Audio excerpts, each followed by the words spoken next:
क्या आपको balance sheet final करनी नहीं आती है? तो आज की इस वीडियो में हम स्टेप बाय स्टेप समझेंगे बैलेंस शीट फाइनलाइजेशन, बिल्कुल प्रैक्टिकल तरीके से, जैसे कि कंपनीज में एक्चुअल काम होता है। तो आज इस वीडियो में हम सीखने वाले हैं एडजस्टमेंट कैसे पास करते हैं, क्लोजिंग एंट्री कैसे होती है और कैसे एक परफेक्ट बैलेंस शीट तैयार की जाती है। तो अगर आप अकाउंटेंट हैं, स्टूडेंट हैं या जॉब की तैयारी कर रहे हैं, ये वीडियो आपके लिए बहुत इंपॉर्टेंट होने वाली है। चलिए शुरू करते हैं। तो सबसे पहले हम समझेंगे बैलेंस शीट फाइनलाइजेशन का मतलब क्या होता है। तो बैलेंस शीट फाइनलाइजेशन का मतलब है कि साल के अंत में कंपनी के सारे अकाउंट्स वेरीफाई करके फाइनल बैलेंस शीट तैयार करना। यह आमतौर पर फाइनेंशियल ईयर 31 मार्च के बाद किया जाता है। तो बैलेंस शीट जो फाइनलाइज होती है हमारी, वो होती है 31 मार्च को, क्योंकि 31 मार्च को हमारी जो बुक्स ऑफ अकाउंट है, ठीक है, हमारी बुक्स क्लोजिंग होती है। फिर उसके बाद हमें बैलेंस शीट को फाइनलाइज करना होता है। तो फाइनलाइज में हमें क्या क्या करना होता है आगे इस वीडियो में मैं आपको बताऊंगा। ट्रायल बैलेंस चेक करें, ठीक है। तो सबसे पहले आपको ट्रायल बैलेंस को चेक करना है, ठीक है, और वेरीफाई करें। डेबिट और क्रेडिट इक्वल होने चाहिए। जो आपका ट्रायल बैलेंस है उसमें डेबिट और क्रेडिट दोनों ही इक्वल होने चाहिए और सभी लेजर प्रॉपरली पोस्टेड होने चाहिए। और आपका जो सस्पेंस अकाउंट है उसमें कोई भी एंट्री नहीं होनी चाहिए, यानी कि सस्पेंस अकाउंट क्लियर होना चाहिए आपका। अब उसके बाद है बैंक रिकॉन्सिलेशन, यानी कि बीआरएस। आपका बैंक रिकॉन्सिलेशन बैंक बैलेंस को बैंक स्टेटमेंट से मैच करें, ठीक है। तो आपका जो बैंक का क्लोजिंग है वो आपके टैली से मैच होना चाहिए।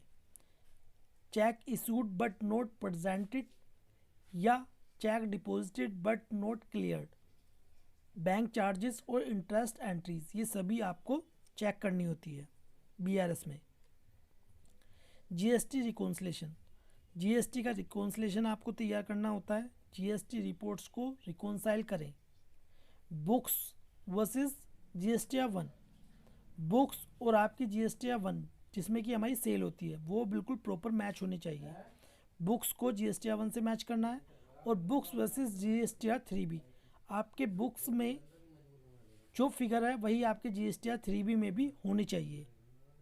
ITC versus GST to be, आपकी बुक्स में जो आईटीसी है वो आपके जीएसटी टू बी में भी होनी चाहिए, यानी कि जो टू बी में होगी वही आप बुक्स में भी क्लेम कर सकते हैं। अगर डिफरेंस होता है तो एडजस्टमेंट एंट्री करनी होती है, ठीक है। अब डेटर्स और क्रेडिटर्स वेरिफिकेशन करें। तो आपके डेटर्स और क्रेडिटर्स जो हैं उनको आपको वेरीफाई करना है।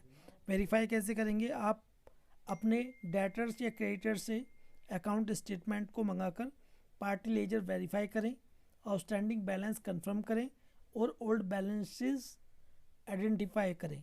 बाद एक्सपेंसेस एंड इनकम्स वेरिफिकेशन, ठीक है। तो जो आपकी एक्सपेंसेस हैं और इनकम है उसकी वेरिफिकेशन करनी है।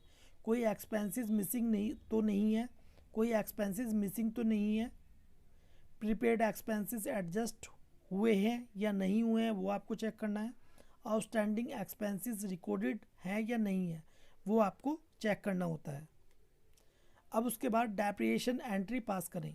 तो जो हमारी फिक्स्ड एसेट्स होती है उस पर डेप्रिएशन लगाई जाती है, तो डेप्रिएशन की भी हमारी एंट्री होती है, ठीक है। फिक्स्ड एसेट्स पर डेप्रिएशन कैलकुलेट करके एंट्री करें। तो एंट्री की बात करें तो एंट्री कैसे होती है? डेप्रिएशन अकाउंट डेबिट, क्योंकि डेप्रिएशन क्या होता है? डेप्रिएशन हमारे लिए खर्चा है बिजनेस में, तो ये तो जाता है प्रॉफिट एंड लॉस अकाउंट में, ठीक है। इनडायरेक्ट एक्सपेंसेस अंडर ग्रुपिंग आता है टू फर्नीचर अकाउंट। तो जो हमारी एसेट्स होती है, ठीक है, उसको क्रेडिट करेंगे। ये खर्चा है इसलिए इसको हम डेबिट कर रहे हैं। फर्नीचर एसेट्स है, ठीक है, जो फर्नीचर की वैल्यू है वो कम हो रही है इसलिए इसको हम क्रेडिट कर रहे हैं।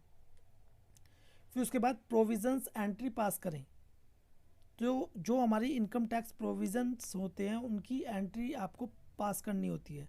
तो इनकम टैक्स प्रोविज़न की एंट्री कैसे करते हैं उसके ऊपर मैंने ऑलरेडी वीडियो बना रखी है, ठीक है। आप वीडियो सेक्शन में जाकर देख सकते हैं या इस वीडियो के एंड स्क्रीन में जाकर आपको वो वीडियो मिल जाएगी। क्लोजिंग स्टॉक एंट्री, ठीक है, क्लोजिंग स्टॉक की एंट्री करनी है आपको। और profit and loss account finalize करें। अब है बैलेंस शीट प्रिपेयर करें, ठीक है। तो बैलेंस शीट कैसे प्रिपेयर होती है? एक साइड में तो हमारी लाइबिलिटीज़ होती हैं और एक साइड में हमारी एसेट साइड होती है, ठीक है। एक तरफ क्या लाइबिलिटीज़ और एक तरफ एसेट्स। अब लायबिलिटी साइड में हमारा क्या आता है, कैपिटल अकाउंट, ठीक है, कैपिटल अकाउंट में ड्राइंग हो गया, फिर रिजर्व्स हो गया हमारा, फिर लोन्स हो गए, क्रेडिटर्स, आउटस्टैंडिंग एक्सपेंसेस, ठीक है, जो पेबल की हमारे एक्सपेंसेस होते हैं वो हमारे किस में आते हैं, लायबिलिटी साइड में। अब बात करें यदि हम एसेट साइड में, तो एसेट साइड में हमारे fixed assets, stock, sundry debtors, bank balance, cash balance और एडवांसेस, ठीक है, तो ये हमारे एसेट साइड में आते हैं और लायबिलिटी साइड में हमारी ये आती हैं।